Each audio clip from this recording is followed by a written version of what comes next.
ఈరోజు ఎపిసోడ్ ఎండింగ్లో భరణి గారు ఒక మాట అయితే అన్నారు ఇమ్మాన్యుయల్తో. తనుజ లేకపోతే కళ్యాణ్ సేవ్ అయ్యేవాడు కాదు, కళ్యాణ్ కెప్టెన్ అయ్యేవాడు కాదు. తనుజని సేవ్ చేయడం, తనుజని సేవ్ చేయడం వల్ల, మనం అందరం సేవ్ చేయడం వల్ల తనుజ వల్ల వాడు కెప్టెన్ అయ్యాడని ఒక మాట అయితే అన్నాడు భరణి గారు.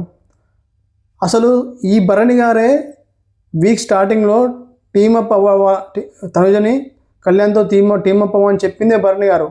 అలాంటి భరణి గారు ఈనాటికి మొత్తం కావాలని కళ్యాణ్ చేశాడన్న కాంటెక్స్లో భరణి గారు చెప్పిన విధానం నాకు నచ్చలేదు. మీలో ఎంతమందికి మీకు అలా అనిపించింది కామెంట్ చేయండి, లైక్ చేయండి, సబ్స్క్రైబ్ చేయండి. Thank you for watching. ఈరోజు ఎపిసోడ్లో కళ్యాణ్ సాధించిన విజయం ఏదైతే కెప్టెన్సీ టాస్క్ ఉందో అది అంత ఆషామాషిగా రాలేదండి. అతని కెప్టెన్సీ ఎంతో స్ట్రాటజీ వేస్తే కానీ, ఎంతోమంది నుంచి కాపాడుకుంటూ వస్తే కానీ అతని ఈ స్థాయికి రాలేదు.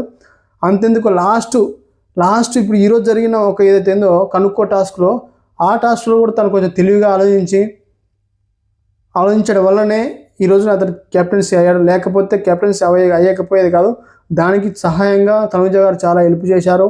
నిజంగా ఈ ఎపిసోడ్, ఈ వారం తనుజ గారు కళ్యాణ్కి చేసిన సపోర్ట్ అంతా ఇంత కాదండి. నాకు ఇన్ని రోజులు తనుజ మీద ఒక కాంటెక్స్ట్, ఒక పర్స్పెక్షన్ ఉండేది. తనుజ గారు ఒక చిన్నపిల్లలాగా, ఒక నాన్న కూచిలాగా, ఒక తింగర్ బుచ్చిలాగా అనిపించిన తనుజ గారు ఈరోజు జరిగిన ఎపిసోడ్లో ఇమాన్యుయల్కి, దివ్యకి ఇచ్చి పడేసిందని చెప్పొచ్చు. అందులో ఎలాంటి డౌట్ లేదు. సో ఈ వారం నుంచి తనుజని చూసే, ఒక్కొక్కరికి తనుజని చూసే పర్స్పెక్షన్ మారుతుందని నాకు అనిపిస్తుంది. మీకేమనిపిస్తుందో కామెంట్ చేయండి, లైక్ చేసి సబ్స్క్రైబ్ చేయండి. Thank you for watching.